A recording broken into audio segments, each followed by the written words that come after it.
B. Keterkaitan struktur organ pada sistem reproduksi. 1. Struktur dan fungsi organ sistem reproduksi. Bagaimana manusia melakukan reproduksi? Reproduksi pada manusia hanya terjadi secara generatif dengan pembuahan secara internal. Sebagaimana kita ketahui, manusia terdiri atas laki-laki dan perempuan yang masing-masing memiliki organ reproduksi dengan struktur yang spesifik. Perlu diketahui bahwa reproduksi pada manusia juga berperan dalam menurunkan materi genetik dari satu generasi ke generasi berikutnya. Untuk lebih memahami mengenai struktur organ reproduksi pada laki-laki dan perempuan, cobalah kalian pelajari uraian materi berikut. A. Struktur dan fungsi organ reproduksi laki-laki.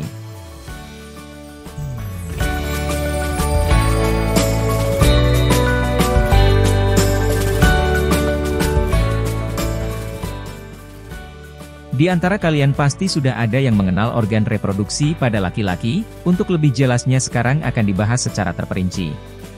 Organ reproduksi laki-laki terdiri atas organ genitalia dalam atau interna, dan organ genitalia luar atau eksterna. Organ genitalia eksterna ini terdiri atas penis dan skrotum atau kantung zakar. Organ genitalia interna terdiri atas testis, saluran reproduksi dan kelenjar kelamin. Secara garis besar organ reproduksi laki-laki dapat dilihat pada gambar berikut.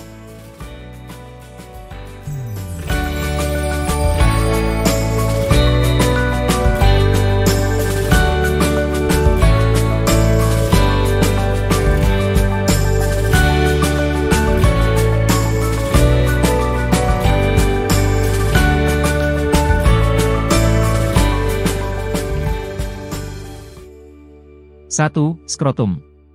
Skrotum merupakan organ genitalia eksterna yang dapat dilihat dari luar, berupa kantung yang disusun oleh kulit tipis dan fascia superficial. Bagian dalam skrotum ini dipisahkan oleh suatu sekat menjadi dua buah kantung yang masing-masing berupa sebuah testis. Skrotum juga memiliki otot dartos dan kremaster yang ototnya dapat beradaptasi mengatur temperatur testis ketika panas atau dingin. 2. Testis. Laki-laki memiliki sepasang kelenjar yang berbentuk oval dengan panjang kira-kira 5 cm, diameter 2,5 cm dan berat 10 hingga 15 gram. Testis ditutupi oleh lapisan padat dari jaringan ibrosa putih yang disebut tunika albuginea dan juga terdapat gulungan tubulus seminiferus di dalam testis. Bagian inilah yang menghasilkan spermatogenesis. Untuk lebih jelasnya, struktur testis dapat dilihat pada gambar berikut ini.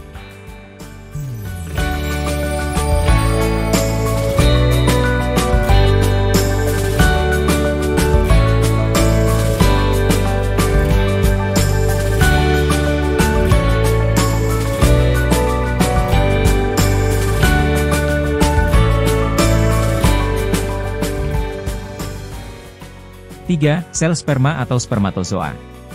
Sekarang bagaimana halnya dengan sel sperma atau spermatozoa? Sel sperma dihasilkan kira-kira 300 juta per hari dan bila telah memasuki alat reproduksi perempuan dapat hidup 18 jam di dalam alat reproduksi perempuan.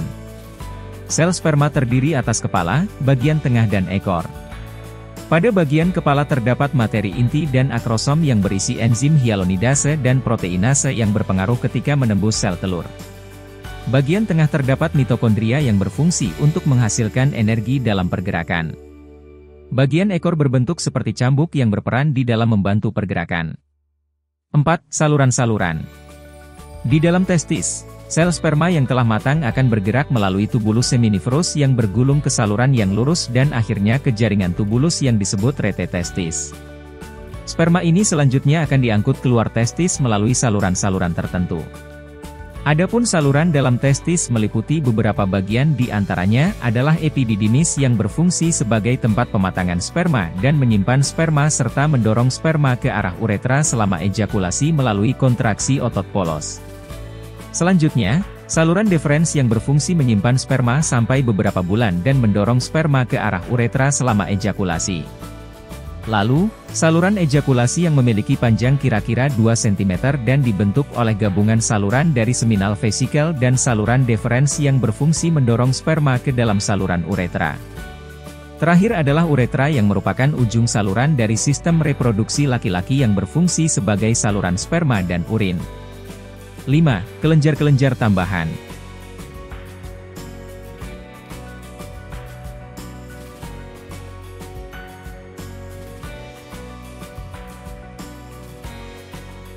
Sekarang kalian akan membahas kelenjar-kelenjar tambahan yang berfungsi menyekresikan cairan sperma.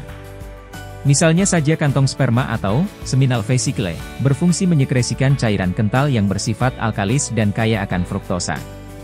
Kelenjar prostat menghasilkan cairan alkalis untuk menetralisasi asam di dalam uretra dan vagina.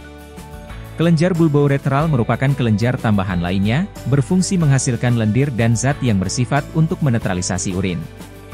6. Penis. Penis digunakan untuk mentransfer sperma ke dalam vagina. Ujung distal penis membesar disebut glans, bagian ini ditutupi oleh kulit yang terpisah dinamakan prepuse. Secara internal penis disusun oleh 3 jaringan massa silindris yang diikat bersama-sama oleh jaringan ibrosa. Ketiga jaringan tersebut mengandung banyak sinus-sinus pembuluh darah. B. Struktur dan fungsi organ reproduksi perempuan.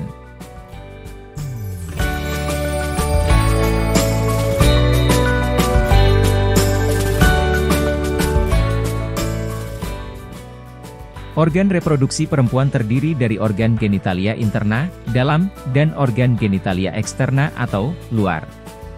Organ genitalia eksterna ini terdiri atas vulva yang terdiri atas mons pubis, mons veneris, labia mayora, labia minora, klitoris, vestibulum, himen atau selaput darah, dan perineum. Organ genitalia interna terdiri atas vagina, uterus, tuba falopi dan ovarium. Berikut ini akan dijelaskan bagian-bagian organ perempuan, coba kalian perhatikan.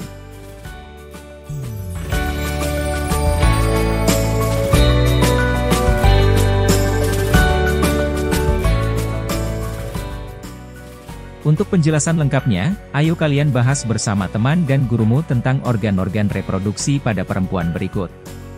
1. Ovarium. Apakah kalian tahu sebelumnya tentang ovarium yang mirip dengan testis? Di mana letaknya? Sekarang kalian akan membahasnya dengan detail. Ovarium sebagai gonad perempuan berfungsi untuk memproduksi sel telur. Organ ini merupakan sepasang kelenjar yang berbentuk oval terletak di atas rongga pelvis, masing-masing satu buah dekat uterus. Ovarium ini akan selalu dalam posisinya karena diikat oleh ligamen-ligamen dan menempel pada ligamen lebar uterus oleh 2 lapisan peritoneum yang melipat disebut mesovarium. Pada ovarium terdapat folikel-folikel dan corpus luteum yang berperan dalam menghasilkan hormon progesteron, estrogen, dan relaksin. Berdasarkan uraian di atas kalian mungkin akan dapat menyimpulkan bahwa ovarium merupakan gonad yang berfungsi menghasilkan sel telur dan hormon-hormon kelamin. Ovarium ini analog dengan testis pada sistem reproduksi laki-laki. 2. Saluran telur atau oviduk atau tuba falopi. Bagian selanjutnya yang akan kalian pelajari adalah saluran telur, di mana apabila sel telur yang dihasilkan oleh ovarium akan diteruskan ke dalam uterus melalui saluran uterin atau falopian, yang sering juga disebut saluran telur atau oviduk. Di bagian ujung distal terdapat bagian berbentuk corong yang disebut infundibulum. Pada saluran telur ini terdapat bagian yang paling lebar dan paling panjang disebut ampula. Sedangkan bagian yang sempit pendek dan berdinding rapat yang bersatu dengan uterus disebut isthmus. 3. Uterus. Uterus merupakan tempat implantansi sel telur yang telah dibuahi, bahkan perkembangan fetus sampai saatnya dilahirkan juga terjadi di dalam uterus ini. Uterus terletak di antara kantung kemih dan rektum, bentuknya menyerupai buah pir yang terbalik. Secara anatomi uterus dapat dibedakan menjadi 3 bagian yaitu fundus, merupakan bagian yang paling atas, badan yang merupakan bagian utama dari uterus dan cervix yang merupakan bagian paling bawah yang langsung berhubungan dengan vagina. Adapun uterus memiliki 3 lapisan jaringan yaitu perimetrium atau serosa, merupakan lapisan yang paling luar, myometrium yang merupakan lapisan tengah yang membentuk dinding uterus menjadi lebar dan endometrium yang merupakan lapisan paling dalam berupa membran mukosa. 4. Vagina. Vagina merupakan tempat keluarnya aliran haid dan tempat menerima penis selama terjadinya koitus. Vagina merupakan organ yang berotot, berbentuk tabung dan dibatasi oleh selaput mukosa. Panjangnya kira-kira 10 cm, bagian atas vagina secara langsung berhubungan dengan uterus. Mukosa vagina banyak mengandung glikogen melalui proses dekomposisi dapat menghasilkan asam-asam organik. Di bagian luar vagina terdapat struktur vulva yang merupakan kumpulan genitalia eksterna perempuan. Bagian-bagian tersebut meliputi veneris atau mons pubis, labium mayora dan minora, klitoris, dan vestibula. 2. Proses menstruasi.